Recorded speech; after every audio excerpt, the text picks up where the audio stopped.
On this edition of Cliff the Vinyl Years, we move on to the continent, and we're specifically going to look at his German releases.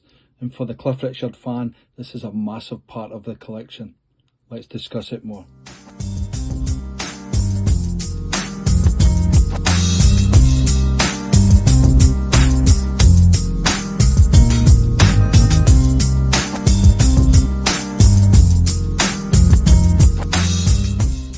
It was late 1960 when the German office of Cliff Richard's operation had thought or put forward the idea of Cliff singing in the local language, i.e. German. And when he made that first record, who would know what was going to, how successful that was going to be? The first two received pretty well. And in 1963, when you see an explosion of records going right through to the early 70s, where Cliff singing in local language was very much the international star. It wasn't a case of packaging up an English-speaking version of the record and putting over for for chart success or whatever, because extensively what we were seeing was that American imports and British imports flooding the continent and dominating their charts. Cliff Richard, because he was singing local singles, local language and producing singles, with great success and a great following on the continent.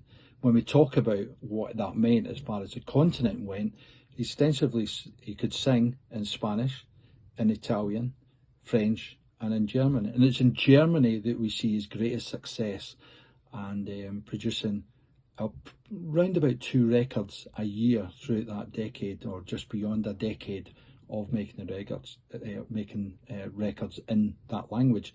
But not only did he do that, where he sang the language, he had to go and learn the language, which he done, and he would produce not only singles but albums in that. But he didn't use the full backing track. He could, in some instances, that's certainly what happened. But in many instances, we see where he used local musicians adding their little bit to, possibly to help the lyrics, but to identify with that country and that language. So it's very interesting releases during that time, and for the collector, they're ultimately really important to have it in there. Now, as far as the singles go, I'm focusing on the German ones. I've got singles from all countries, but the German one is an extensive catalogue of singles, and I wanted to go through them on this edition. But it would be for the collector, if you wanted to receive or have every edition ever made, there was a box set produced called On the Continent, which is every single one of Cliff's recordings during that period. It was a German produced, it's a fantastic packaging, it's in German, which may not be a surprise, but it's available in the UK. And for those, a lot of records that are maybe called the same, but they're different versions. And in some of the B-sides, you will only get them on that single or in this particular box set. So his very first single that was released in German language is A Girl Like You, which I've got a copy of.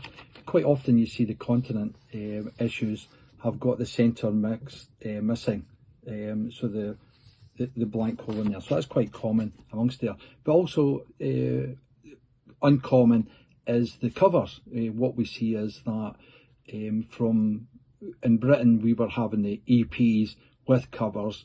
However, the singles were just in paper form, no pictures. So what we're seeing now from the continent, that was part of the marketing, where we see all of them come in pictures. And if we fast forward to his last single, you can see a very polished product there, and You Keep Me Hanging On, and basically lots of information that we would expect on the latter days singles from Cliff Richard. From the British collection, you're seeing Green Light or I Can't Take the Hurt Anymore was the first actual cover that we've seen, but it was common practice on the continent to have these ones. So from the first single, 1960, right through to 1974, and I'll go through some of the particular nice versions. So this is another nice picture cover we've got here, and this is Spanish Harlem and On the Beach, of course, from the Wonderful Life movie. and on the beach, a B-side on there. And we'll see that quite a common theme with the Cliff issues, the German issues. So we just go, move forward here, and what we've got is Wind Me Up and On My Word. So it's a nice cover on there. So of course this was not available to the British public very easily. So for collector's items, it's really quite difficult to come across these. So what we see here is an original song sang by Cliff, and the B-side, The Time in Between. So we'll recognise that as a single in the UK at that time.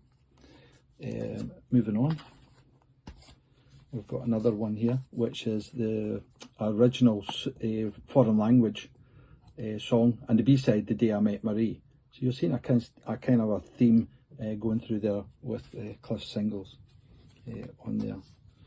I've got in here, which is maybe quite unique. It was something, London's Not Too Far Away, and Mrs. Emily Jones, London's Not Too Far, was released as a live version on the Talk of the Town album.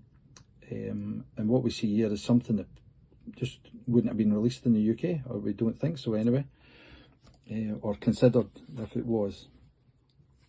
Sort of moving forward, we've got here is another one that's fully Cliff Richard originals, as far as the song titles is totally in the language and on there, and no obvious translation to that. Maybe have a quick look at that one.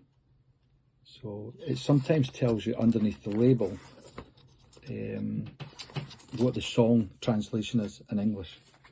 So moving on, I've got a nice version of Sally Sunshine. That's another one of these ones where we would almost expect that to be an album filler, and You're My Pigeon. So these are sort of late 60s, early 70s songs that we're now seeing produced on a single and not released in the UK as such.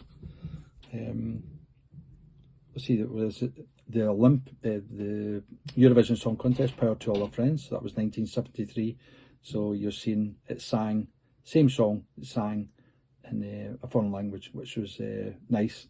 Power to All Our Friends, which, if I remember rightly, finished third or fourth on their one. And I've showed you this one earlier, You Keep Me Hanging On was the last one. It was officially released in 1974. Now, in terms of how he was keeping his fans happy, he was releasing different stuff in different languages. Now, here I've got an EP here, and I'm going to cover in the EPs in a later edition, which is When in France. So he's got 4 songs on there, and this is probably the best of Cliff in terms of singing. It's a language I think he struggles with the most. However, he produced that one and was successfully brought out a When in France album, which wasn't released till the mid 70s in France, and it was a compilation of records that he produced from the early 60s. Now we've got 2 other elements of there where we're singing in foreign languages. The albums, When in Rome, and probably a more famous one, When in Spain. Now he has released records, albums further on as When in Germany. There was 2 or 3 editions came out of that one, but 2 unique in the sense of they were recorded. But we'll cover them in the albums section on there. So from a perspective of Cliff Richard, we see a lot of records produced certainly through the 60s and into the early 70s, and then we see it moving away from the local languages being spoken, and we're seeing that any songs released, they're extensively in English. What we start to see, if we sort of fast forward to the late 80s, is that we see variations of it, of songs, like an extended mix of We Don't Talk Anymore was unique for the Dutch audience and things like that. So it's been very specific. So he's managed to maintain his interest on the continent through this one by being that international star and not just not trying to woo the audience, and I think they've respected that. So from my perspective, this is a fantastic part of my collection and something I really enjoy. Now, in terms of are these available? I think I said earlier on the Continent would have everything that you would need on there. But certainly I managed to get all of the vinyl singles there, and I've shown you a collection of them in this edition. So that's all for me for this edition, and hope to see you soon. And from Cliff Richard, the vinyl years, the foreign releases, specifically the German singles, I hope you found that interesting. Until next time, bye.